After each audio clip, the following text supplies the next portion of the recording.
Voilà, il est arrivé quelque chose, une hida. Pas une hida. C'est franchement pas une énigme au sens où nous on l'entend aujourd'hui. Hein? Mais c'est vrai que d'un autre côté, trouver un lion, bon, et puis au bout d'un cercle, comme on l'a dit tout à l'heure, la dépouille elle est là. Et qu'en plus, elle n'a pas disparu. Personne ne l'a volée, elle n'est pas le fruit de la... Elle n'est pas dépecée par les chacals et des trucs comme ça. Mais en plus, il y a du miel. Tu comprends? C'est quelque chose qui sort de l'ordinaire. Peut-être comme ça qu'il faut traduire le mot hida ici. C'est unique en son genre. Voilà, quelque chose de singulier. Est-ce que vous pouvez trouver quelque chose de singulier? Non, mais malgré tout, c'est vrai que personne ne peut trouver ce genre de choses, je peux dire la vérité. Puisque ça relève de la réalité, même si ça sort de l'ordinaire. D'un vécu personnel. Oui. Mais parce que pour Shimshon, je vais vous dire, nous on comprend les choses ainsi. C'est pas une énigme, Shimshon, franchement, nous connaissons ça, c'est pas une énigme. Et pour Shimshon qui a vécu cet événement, c'est vraiment une énigme. C'est-à-dire il y a un message là, vous comprenez? Moi, parce que nous on est là, on est assis, on va boire du café, on étudie le chapitre 14 des Juges, franchement. Mais n'oublions pas. Ce type, il ne sait pas ce qui va l'attendre, il ne sait pas comment il va mener le combat, il est investi d'une mission, il est né comme ça par une révélation, il est nazir, il est tout ça. Pour lui, ce qui est là, c'est vraiment une énigme, je ne comprends pas. Qu'est-ce que ça veut dire Hachem? Qu'est-ce que ça veut dire? Il retourne, on a dit pour faire une bracha. Tu m'as fait un miracle. Mais un miracle, pourquoi? Donc pour lui, c'est une énigme, tu comprends? Pour lui, Shimshon, c'est une énigme. Et il a l'impression que les cloches qui sonnent en lui et tout, pour tout le monde, ça doit être pareil. Tout le monde ça ne pas de celui qui dévore est sorti la nourriture, et de celui qui est terrible est sorti le miel. Vous avez compris la contradiction, il vit ça, il vit ça. Est-ce que vous saisissez? C'est la contradiction entre la saleté des Philistines qui sont le Ochel, ils sont le Haz, mais il sortira, ne vous inquiétez pas du Ochel, ne vous inquiétez pas du Matok, de tout ça. T'as compris? Et Vanta Olo. Pour Shimshon, c'est une Hida. Et il la présente comme telle. Moi, je m'en fous, vous allez répondre. De toute façon, énigme ou pas énigme, mon cher monsieur Yitzhak, pour Shimshon, cette histoire-là est tout simplement un prétexte. S'il n'avait pas vécu l'affaire du lion, crois-moi, il aurait inventé une histoire de Tchaha. Il aurait inventé une histoire de Zapata, n'importe quoi. Rien que pour faire quoi? Rien que pour semer et jeter le trouble. Tu sais quand? Pendant le Mishté, un préparatif du Mishté. Alors c'est la joie qui doit régner. Là, qu'est-ce qu'il met? Vous me donnez des costumes, ou alors je vous donne des costumes. Attention. Tu sais ça veut dire des costumes? Toi, tu rigoles ou toi? Toi, tu as la peut-être dans ton armoire. Moi, j'ai 10 costumes dans mon armoire. C'est le zoom d'abord. Ça ne prouve pas que je suis Rothschild. Moi, j'en ai 12. Oui, pèse. Tu comprends un peu le topo. Mais pour l'époque, tu sais ce que ça veut dire un costume, halifot. Tu sais ce que ça veut dire sadine. Je ne veux pas vous décrire la vie de l'Antiquité, comment ils sont. Moi, il y a des Gemarot, j'ai envie de pleurer quand je les étudie. Il y a des Gemarot, j'ai envie de pleurer quand je les étudie. Pour savoir comment Madame Hanina Ben Dossa, elle a le Shabbat, elle a une marmite, il n'y a que de l'eau bouillante, elle fait semblant. Elle a honte de ses voisines qui disent, mais elle n'a même pas de poulet, elle n'a rien du tout. Alors il y a la vapeur qui sort et dit, ah, qu'est-ce qu'elle a fait, Madame Hanina? Du poisson, du saumon, du quoi? Il n'y a rien dedans. Un jour, elle rentre une voisine, une méchante, elle dit, qu'est-ce que tu as fait aujourd'hui pour demain Shabbos? Alors elle était dans son tanour, elle ne savait plus quoi dire. Elle dit, j'ai fait des pentades. Elle ouvre le tanour, alors qu'il était vide. Qu'est-ce qu'elle voit? Des pentades. Madame Hanina, Kadosh Baruch Hu a fait ça. Il y a des choses que tu deviens dingue, tu dis, à quel degré de je même pas de pauvreté, de misère. Comment, par exemple, est-ce qu'on a le droit, on peut faire le kidouche, combien de kidouche, rien que pour avoir du vin, pour le kidouche. Donc, alors maintenant des costumes, tu sais ce que ça veut dire? C'est oh. Alors il jette le trou, et il sait qu'ils ne trouveront pas l'énigme, ça c'est clair et net. Voilà pourquoi cette énigme, c'est pas une énigme. Parce qu'ils ne trouveront pas, par des moyens normaux, intellectuels, ils ne trouvent. Eux, ils croient que c'est une énigme, ils cherchent, ils ne trouvent pas. Pendant les 3 premiers jours, des préparatifs précédents le mariage, les Shvatim, même. Qu'est-ce qui se passe au bout de 3 jours? Il commence à s'énerver.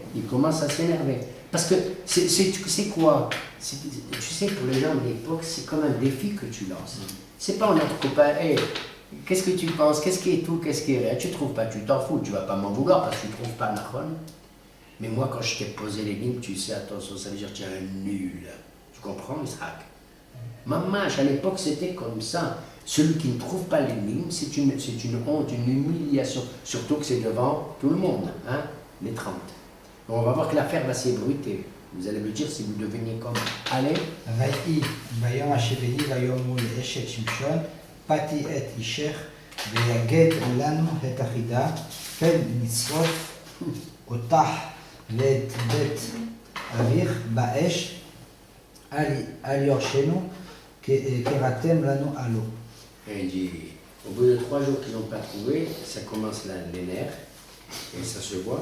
Il s'adresse à la future femme de Shimshon Hadé de Timna, et dit, tu sais, Pati et Tisher, tu vas séduire ton mari. Tu vas trouver tous les moyens pour lui faire sortir les vers, qu'il te raconte quelle est la solution de la ligne. Sinon, nous sommes prêts. Regarde, c'est ce que je disais tout à l'heure. On n'est pas entre copains ici, vous rigolez ou quoi? Sinon, on te brûle toi et ton père dans la maison de ton père. Vous imaginez un peu l'ambiance, le climat, hein? C'est la mafia. Sinon, non, mais c'est pour vous dire, le fait de ne pas trouver les livres, c'est plus qu'une humiliation, c'est plus qu'un affront. C'est ce juif-là qui vient nous poser cette question. Mais ils ont peur de s'adresser à Shimshon, tu comprends? Ils ont peur. parce qu'ils ont peur. Ils vont chez la mademoiselle et le père, on te brûle toi et ton père, etc. Et c'est tout ce qu'il y a à la fin. Sinon, באש על יורשנו. Al Yorchen, qu'est-ce qu'il est? Il est venu nous appauvrir. Qu'est-ce que c'est ça? On n'a pas trouvé, ça veut dire qu'ils commencent à paniquer parce que ça y est, ils savent qu'ils vont payer eux costumes. Ils vont payer les costumes. Il est venu nous déshériter, il est venu nous appauvrir qui? Cet homme-là. Donc, ce que je disais était valable. Donc c'est appauvrir quelqu'un que de lui dire paye-moi un costard. Ok? ותבך אשת שמשון עליו, ותאמר רק שנתני ולא אהבתני. Elle se met à pleurer, la femme, auprès de Shimshon. Elle dit, en vérité, Rak, je comprends maintenant que tu me détestes, Velo Ahavtani. Tu ne m'as jamais aimé. Tu me détestes et tu ne m'as pas aimé. Là, je vois que tu me détestes, tu n'as pas aimé, étant donné que... אחידה חדה לבני עמי, ולא הגדת ויאמר לה, הנה לאבי ולאמי, לא הגדתי ולך אגיד. Elle dit, tu sais, histoire d'énigme, j'apprends qu'il y a une histoire d'énigme et tout, tu racontes aux autres et moi tu ne dis rien du tout, je ne suis pas dans le coup, on est en plein mariage, qu'est-ce que c'est? Au lieu de penser à la robe de mariée, hein, ou à la vidéo, à quoi d'autre encore, madame? À quoi d'autre on en pensait pour le mariage? Une histoire d'énigme, elle ne m'a pas dit qu'ils veulent me brûler, tu te rends compte, elle est paniquée, tout, c'est ça. Shimshon a transformé, et vous voyez que ce n'est pas que son désir, sa ta'ava de la femme qui est en jeu. Puisqu'il utilise ce ressort-là, cet épisode-là, pour foutre le balagan chez les Plishtim, à son détriment. Tu t'imagines une hatouna comme ça? Elle dit, tu me détestes et tu ne m'aimes pas. Elle pleurera tous les jours comme ça jusqu'à la fin, elle pleurera. Et tu ne m'as pas révélé à moi l'énigme, il y a une énigme, qu'est-ce que c'est cette histoire? Imagine-toi, elle est dans tous ses états. Shimshon lui a répondu, tu crois que moi je vais te raconter à toi?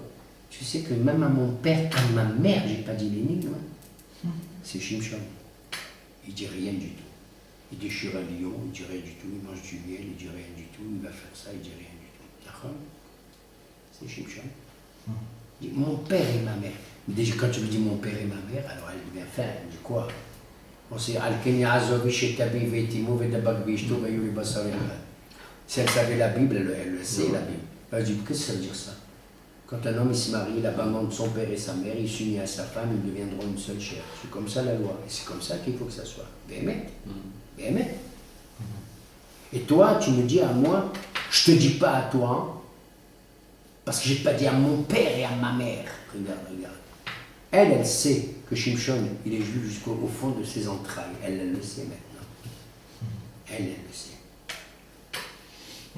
ותבך עליו 7 הימים אשר היה להם המשתה ויהי ביום השביעי ויגד לה כי הציקת הוא ותגד אחידה לבני עמה. Elle s'est mise à pleurer pendant tous les jours qui restaient jusqu'au bout des 7, avant les 7 jours du Mishté, les 7 jours préparatifs. Elle a tellement opprimé, et Tzikato, elle a tellement, comment ils traduisent, dites-moi. Et Tzikato, Elle l'obséda. Elle a obsédé à tel point qu'il est obligé de lui révéler l'énigme. Et puis, ויאמרו לו אנשי העיר ביום השביעי בטרם יבוא Harsa. החרסה מתוק מדבש ומעז מארי ויאמר להם לולי חרשתם חרשתם בעגלתי, לא מצאתם חידתי. חידתי. Vayoumrou Anche A'ir, traduction. Qui c'est qui donne la réponse de l'énigme à Shimshon? Anche A'ir. C'est qui Anche A'ir? Les Quoi? notables Les notables de quoi? de la ville. Qui c'est ces notables de la ville? C'est pas les 30 personnes, c'est Non, l'Avdafka. Bravo. Cette affaire va se répandre. C'est pour vous dire la panique dans laquelle Shimshon va semer la ville en question sur les Plishim. Imaginez-vous que cette affaire va faire du bruit. Vayomru Anche'are. Les 30 Méréim, ils sont là, ils sont paniqués parce qu'ils ont dû demander à qui? Au grand professeur de leur ministère, au grand psychologue, au grand kinésiologue, tout cela là. Ils ont dû leur dire, dites-nous, qu'est-ce que c'est ça, Il n'y a pas de magicien. Vayomru. Alors imagine-toi la foule qui maintenant s'amoncelle et s'avance. Vayomru Anche'are. Tout le monde est là pour dire ouais, l'énigme on la connaît. Qu'est-ce qu'il y a de plus Plus fort que le Qu'est-ce qui est plus fort que le lion et plus doux que le miel. Tan, tan, tan, tan. On a trouvé. Il leur a dit si vous n'avez pas labouré avec ma génisse, vous n'aurez pas trouvé mon énigme. Louli harashtem be'aglati. Sa femme il appelle enfin, sa future il appelle aglati, ma génisse. Agla. Haram il pense de ce mot ce qu'il pense, peu importe. Donc, c'est impossible de vous trouver. Étant donné que vous n'avez pas trouvé, donc, conclusion, c'est du bidon toute votre histoire. Votre réponse, c'est pas vous qui l'avez trouvé. Tous les Anchaïr, comme tu dis, toi, les notables Anchaïr, soit le maire, le vice-maire, le ministre de l'éducation, le ministre de tout ça, il y a des bidons, vous n'avez pas trouvé. C'est elle qui vous a dit. C'est elle qui vous a dit. D'accord? ותצלח עליו רוח אדוני וירד אשקלון ויח מהם ל30 איש ויקח את חליצותם וייתן החליפות למגידי אחידה וייחד אפו ויעל בית אביהו. Voilà. Qu'est-ce qu'il fait? dernier pasuk. Étant donné, non, je traduis, c'est fini. Qu'est-ce qu'il fait? Ben, il doit honorer sa parole. J'ai promis 30 costumes et 30 sadimim. Il va à Ashkelon, c'est une ville palestinienne, Ashkelon, comme Azza, comme Ashdod. Il va là-bas, il trucide, comme on dit, 30 personnes là-bas. C'est des gentlemen qui vont s'asseoir dans les cafés du commerce. Ils sont bien habillés avec cravate et tout, les costumes. Et, comment on les appelle les costumes là, de cérémonie? Smoking. Smoking. Ils te les trucident tous, une trentaine comme ça, tchlac. Il leur pique leur beau smoking et il les donne aux 30 mélèmes, aux 30 types qui avaient assisté, mais il ne leur donne pas les salimines. Vous avez remarqué? Il a dit à sa femme, Shimshon, ou celle qui a deviné toute seule? Il lui a dit. Il a dit. On a vu, ils lui ont dit séduis ton mari, elle l'a embêté, elle l'a obsédé à tel point qu'il lui a dit, c'est écrit dans le verset. Qu'est-ce qu'il fait? Il dit ah bon? On fait un compromis, moi je vous offre rien du tout. Vous n'avez pas trouvé en vérité les livres, donc je pique des Philistines pour les donner aux plus. Il en profite pour en procéder. C'était une occasion, c'était un prétexte. C'est-à-dire que Shimshon savait qu'il allait quelque part faire un carnage, semer la panique dans les camps, c'est même pas un camp, mais enfin dans la ville philistine, comme ça. Et donc il a trouvé cette histoire. Il n'offre pas les sadimim. Tu as remarqué? Il leur offre les 30 costumes, mais il n'est pas question. Parce qu'il leur dit, étant donné que, parce qu'en vérité, la réponse que vous m'avez donnée, elle est une moitié de réponse. Si vous remarquez, c'est une moitié de réponse. Parce qu'ils répondent à qu'est-ce qui est ras du terrible sort le miel. Ils ont dit qu'est-ce qui est plus ras que le lion et plus doux que le miel. Donc ils ont répondu à la deuxième hémistiche de l'énigme, la deuxième partie de l'énigme. Ils n'ont pas répondu à Meharochel Yatsar Amahal, du dévoreur, quand bien même il s'agit du lion, mais C'est une énigme à double. C'est comme une double porte. Tu as une maison, elle a une porte, tu as des maisons, elles ont une double porte. D'accord? Vous avez répondu à ça, à ce battant, mais pas à ce battant. Vous n'avez pas répondu au premier battant de ma phrase, mais à Okhel, il y a ça à Ma'akhal. Vous avez répondu à Me'as, il y a ça à Matok. Dernière phrase. ותהי אשת שמשון למרעהו אשר ראה לו. Voilà. Conclusion de cette affaire, Shimshon il retourne à la maison, on l'a dit, il s'en va, furieux, après avoir ce qu'il a fait. Et il va dormir. Oui. Et qu'est-ce qu'elle devient la femme? Son père va la remettre, va la confier à un autre homme.